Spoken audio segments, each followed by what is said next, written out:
Hey YouTubers, how's it going? Man, I wanted to go out and test cut saws today.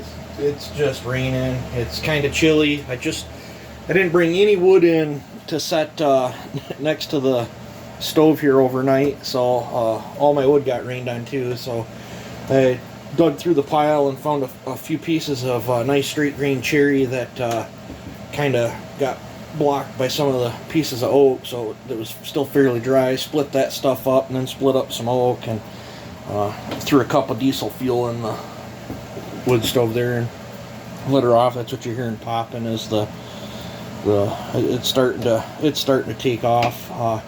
It's got like that damp, just feel it in your bones, chilly feeling today. At least I am anyway. I'm sore all over, but I'm glad you guys enjoyed them test cut vids. I really wanted to get one in on that 670. Just didn't happen. I think that 440 she's running pretty good. I'll be curious to see what that's putting out over what that hybrid cylinder was putting out. This is that little J-Red 520 SP. I think I made my mind up on this. I don't think I need this saw either. So it's on the chopping block to get traded off or sold or sent down the road or whatever you guys want to call it. I don't think I'll let it go with this barn chain. That's actually a braided chain for one of my Echoes. And I think this is a bar that'll fit one of my Echoes. But I have a J-Red bar that goes with it with a chain that I don't need. But yeah, so I don't think I need this. It runs pretty right sporty. But I'll get this out of the way. I had a visitor come yesterday and dropped his saw off here. I'm probably gonna butcher it, but he's always in the comments in there, and he goes by RC Rage Repair, I believe. If I butchered that, I'm sorry. But he stopped out and he got to play with the 461, the 440, my 2511, my 8000, and my favorite 4910. And I'm going to try to work very similar magic on this. This is pretty much, I think, the same saw as that 8000. I would say this has a much newer, updated chain brake setup. I kind of like this setup quite a bit better. Let me grab that 8000.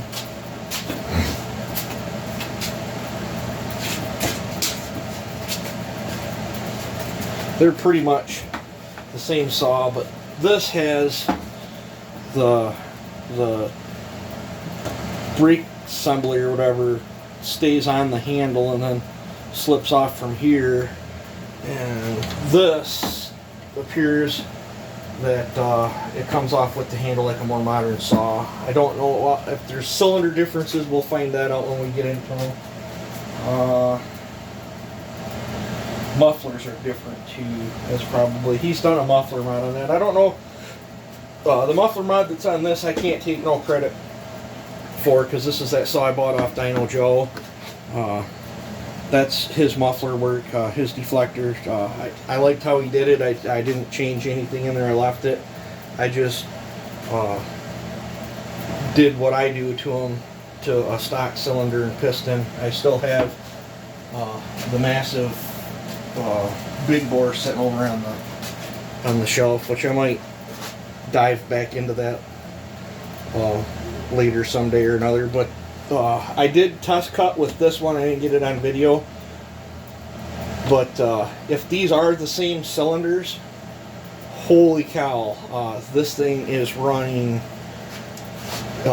like a totally different saw compared to how this runs. I'm not saying this runs bad, but this runs like what you would typically expect one of the older Echoes to run like. So I believe these models were based off the Kjortz design. I think so. They're the older design. I don't think these are the Shingawa design, but I could be wrong. I know Kjorts used to make stuff for Echo, and then Gambinko, and then I think Gambinko's still making them now. And then there's the Shindaiwa versions. I know 620s I think are based off from a Shindaiwa design. But yeah, I was super duper stoked at the how this runs compared to a stock one. Well, I guess a muffler modded stock one. I think he punched a few holes in the top cover here too. But downfalls that I don't like. I don't like the chain brake setup on this. Absolutely hate the front fed chain tensioner. Absolutely, I hate all front fed chain tensioners. I don't know. It's just me. Even I know old saws, that's how they all were, but it's just I don't know.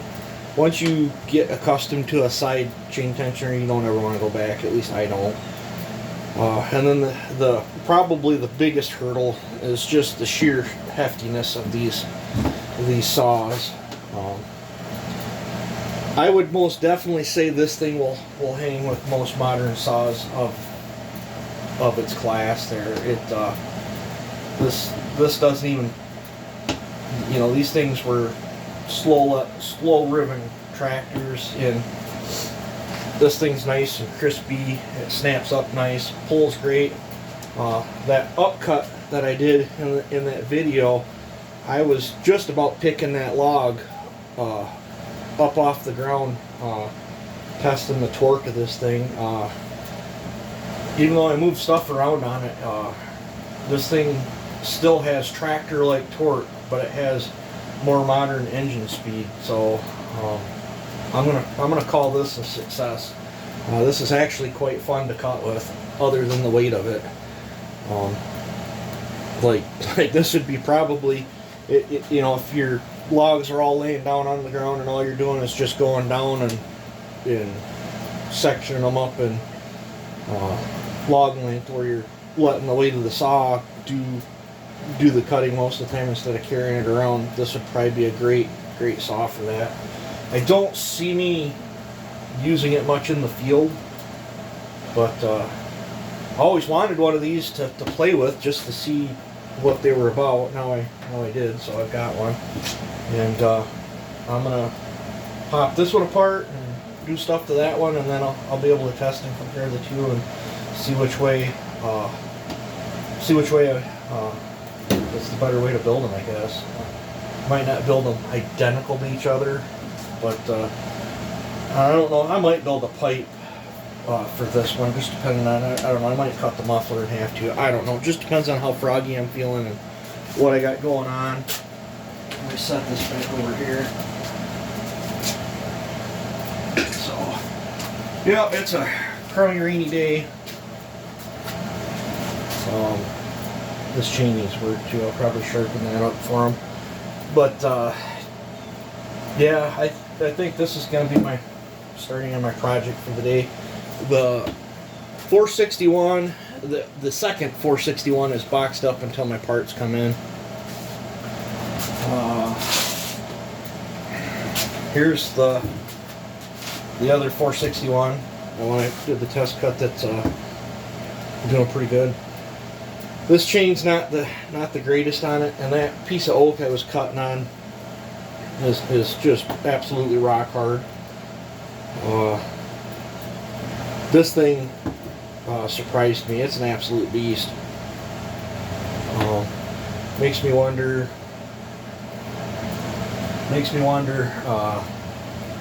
which way I want to go on the second one I build. Maybe build a little different and see what happens there. I'm liking how that cover's sounding.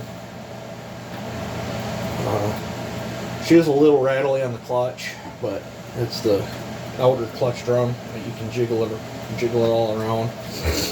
I'll probably have to buy a clutch drum for it sooner or later, but it's good enough for testing purposes. But this thing's an absolute animal. I'm kind of digging it. It runs far better than what I was expecting. tested it out yet, but I have a sneaky suspicion that thing's going to knock the crap out of that white ported 372 that I did. Which I'm not done experimenting on 372s. I'm waiting for a cylinder to come in and I'll be doing something with that orange one. So, yeah, this thing, you need to see what I can do with this one too. So, sorry I've blabbered on here, but I will, I gotta bring some more wood in and then I'm gonna get to tearing that apart. Hopefully you guys have a good day. Stay warm, dry.